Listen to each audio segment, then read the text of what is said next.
روایاتو کې راځي چې ډیر خلق به د جبې د لاسه جهنم ته غورځيږي. اول به غورځيږي ځکه چې زمونږ استادو په دې جبه باندې کنټرول نه دی حاصل. هر څه په وایو چې څه په راځي خو لیکن سوچ په نه کو چې دا مې ښه خبره وکړله او کدا مې بد خبره وکړله. دا د شریعت موافق خبره مې وکړله او کدا شریعت خلاف خبره مې وکړله. په دې خبرې سره ما د مسلمان زړه خوشاله کو کدا مسلمان زړه مې په خفه کو.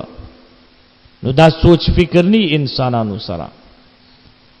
نبی کریم صلی الله علیه وسلم فرمایل چې ډیر خلق بعد جبه د وجنه جهنم ته ځینو. صحابه عرض کو یا رسول الله صلی الله علیه وسلم دا بسنګ د جبه د وجنه جهنم ته ځي. نبی علیہ الصلوۃ والسلام فرمایل تاسو ګورئ نه دا خلق په دې جبه باندې لو نه کوي. هر څه په وینا تاسو کتلی کړه زمیداران چې کله لو کې او دا غنم ریبي نو چې څو ورله مخې لرازي په لور باندې تړک ور کوي والله.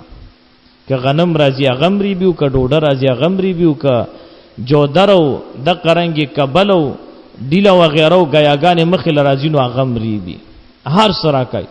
نو د قرنګي وې د خلقم په دې جبو باندې لو کړي دي. دروغ کراتله مخې له دروغي ویل دي که غیبت باندې وس رسید غیبت کړي دي که په مسلمان ته دوکه رسول دوکه ور کړی دا او که په دې جبه باندې شیطانت وس رسیدنو شیطانت هم کړي.